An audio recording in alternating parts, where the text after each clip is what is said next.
Welcome to Chat About with Rosalee Henry.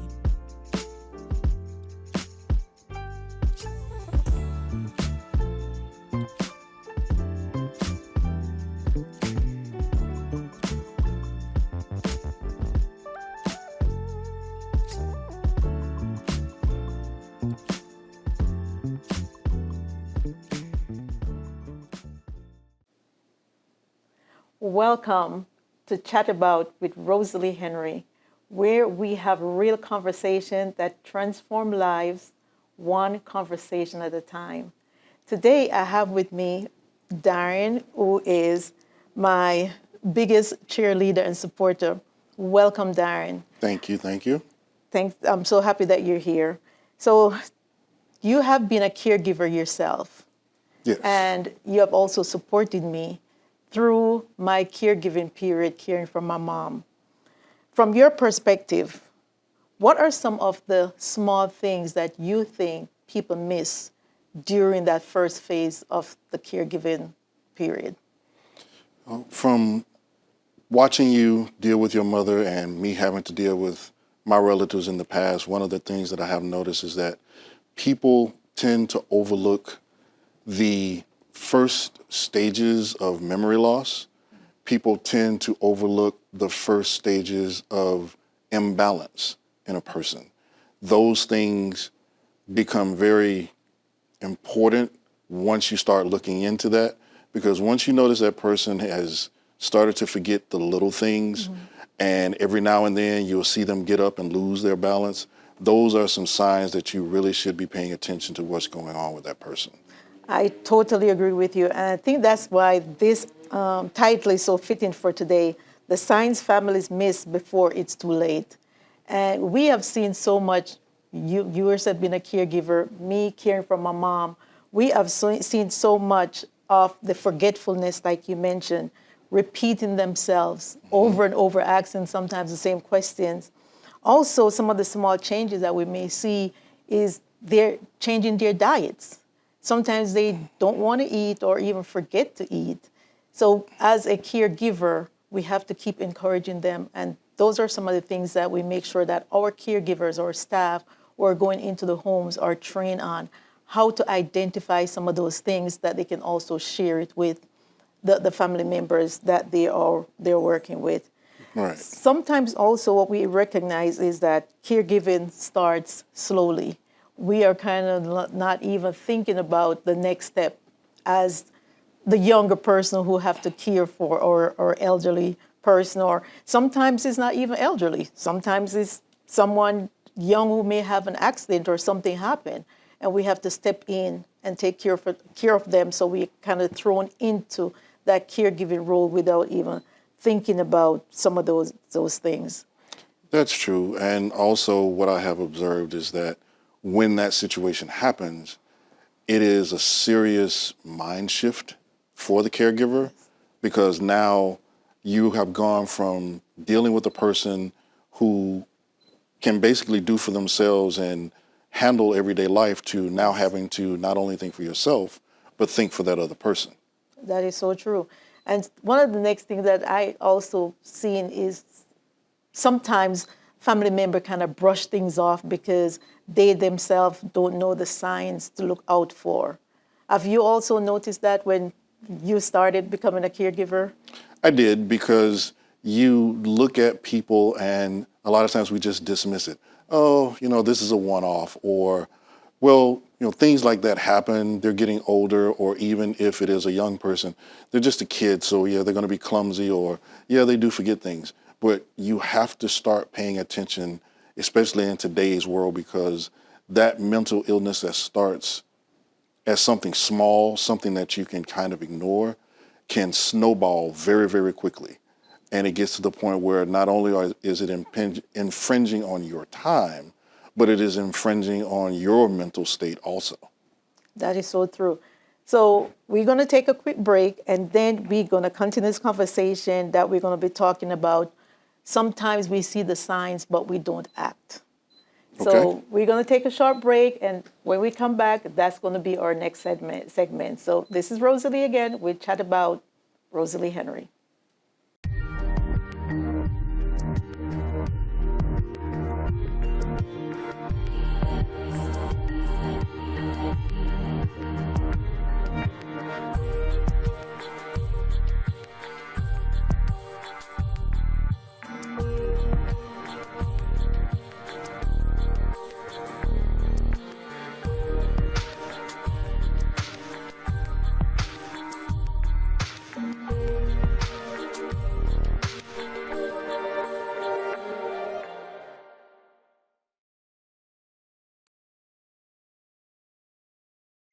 Welcome to Chat About with Rosalee Henry.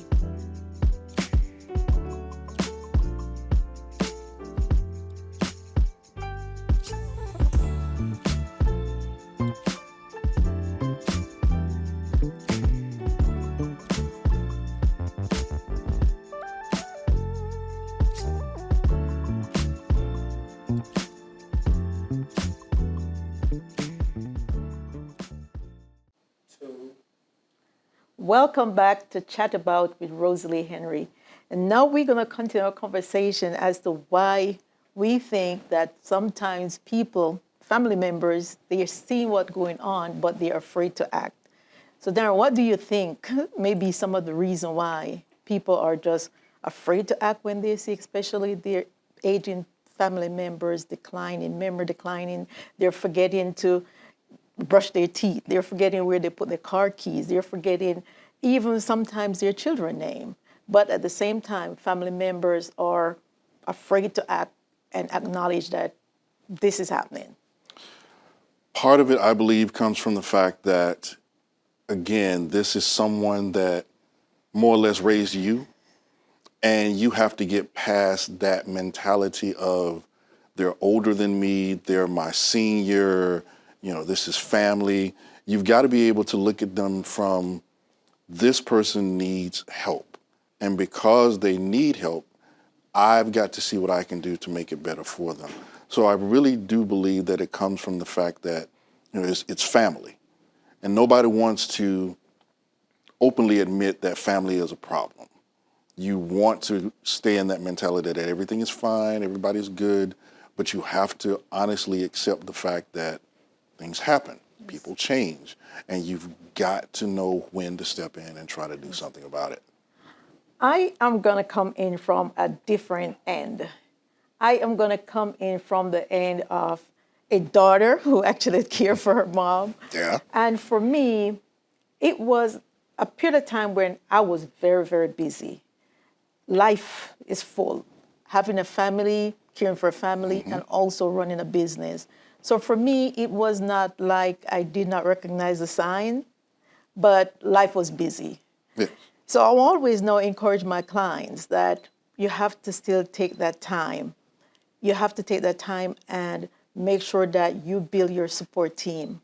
The same way you build your support team when you are a new unexpected parents, you have to build your support team when your aging parents are getting to that point where they're going to need that support, because that is very important. Life goes on. We still have to carry on. We're still going to be parents. We're still going to be entrepreneurs and CEO and executives, but we still have to be that caregiver. Yes. So pay attention.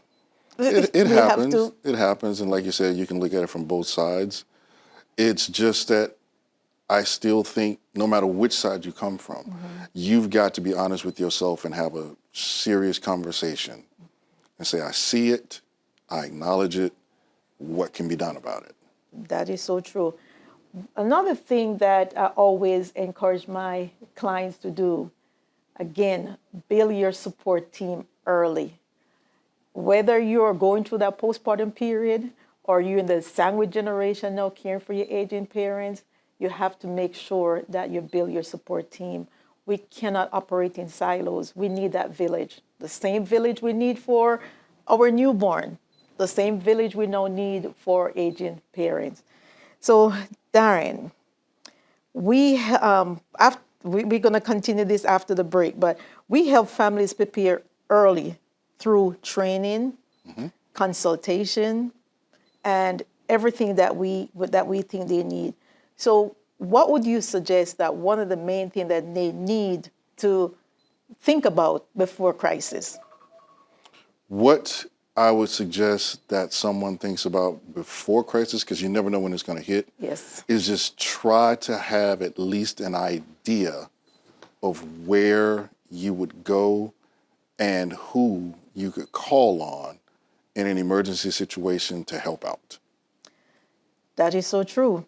And we are going to take a break. And when we come back, we're going to talk again about the early stages of building your support team. So see you on the next segment Rosalee Henry with Chat About.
Thank you for watching Chat About with Rosalee Henry.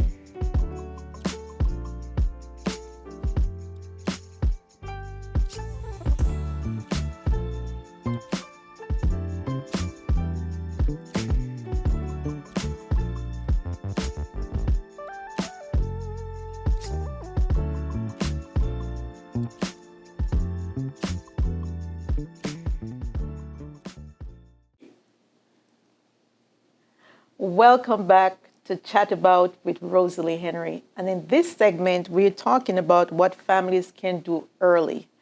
So, Mr. Bazzell, what would you suggest that a family could add to what they're already doing? Because we know family, we care, but sometimes we don't know what to do. So what is one thing that you would suggest that a family can do early to prevent the crisis? To prevent the crisis, I'm not sure if there's a whole lot that can be done, but to mitigate or deal with the crisis, I would say one, do a little research. It's important to understand what that person is going through and understanding what you may or may not be able to do for that person. That's true. Also, I think you have to, again, admit to yourself that you may not be capable of doing it all. You may have to bring in professional support.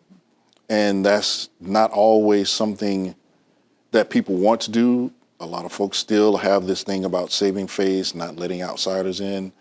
But you have to understand that you may not be able to do it all. That is true. For me, I would say start a conversation early, especially if a family member if the person have siblings or the person have other children. Start the conversation early, because a lot of times there are so many different opinions and every family member may want something different, but that's not helping the family. So start a conversation early, think about everyone who need to be involved and get them involved early, because a lot of times it's not just your decision, it is a family decision. And what you think or may know it's right, the other family member may not agree with you. So putting that in place early, starting the conversation, and again, observe what's going on with your family member. So that observation can be part of the conversation. And again, build your support team, because you cannot do this alone. You're going to need help. I can agree with that, because we both know of people who have siblings, and some of those siblings just are not involved until something bad happens. Now all of a sudden they want to jump in. But everyone needs to be on the same page, because if you have so many differing opinions, care can suffer. That is true. Care can suffer badly, and you've got to make that decision. And it may come down to just having that one person, being in charge. Even though the other siblings or family members want to be there, it may just be one person in the family that can make those decisions or has to make those decisions. And sometimes too, you have other siblings, but everyone is not in the same place. Exactly. They're all over the place, and the person may be living with that one person, so now the burden is on that one person. And that's the reason why it is important to have honest conversation. Get everyone to the table, make a plan, see who is supposed to do what, and again, get it in writing. Because people say things at one time and then it changes. So just to make sure that you're providing the best care. And again, not only for the person who you're caring for, but you yourself as a caregiver. Because a lot of times you're left out. And it's very important. If you are not getting the support that you need as a caregiver, the person who is actually needing the care at times suffers. Exactly. And on that note, I will also say that caregivers need to understand that it's more than the physical work you're doing. It is that emotional support that comes into play and can be just as detrimental as everything else. So yeah, you do need to be able to step back and take a break. That is so true. So if you are watching this or listening to this and you know someone that this conversation can benefit, please share with them. And we're here for you. Mothers Helping Hands Atlanta has been around, this year's our 15th year. Exactly. And we have serviced over 1,000 family members because this is what we do. So please, if you are in this situation and you need this help, please reach out. Don't operate in silos. We're here for you, we're here for your family, and we'd love to support you. Please reach out. So until next time, this is Rosalee Henry with Chat About, where we save lives and we provide that service one conversation at a time.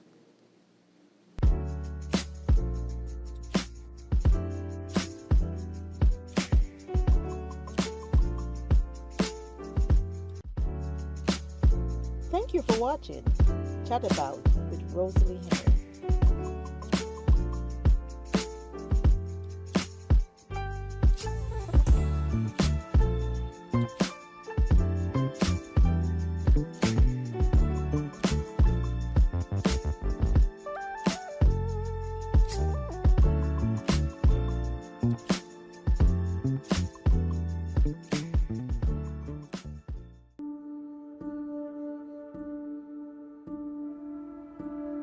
After a successful inpatient procedure, a prominent star from TLC's 1,000-pound best friends begins her journey to recovery with personalized care from Mothers Helping Hands Home Care. Trusted and recommended by her doctor, we're here to ensure a smooth and comfortable transition home. Featured prominently on TLC, Mothers Helping Hands Home Care is your trusted partner for professional care.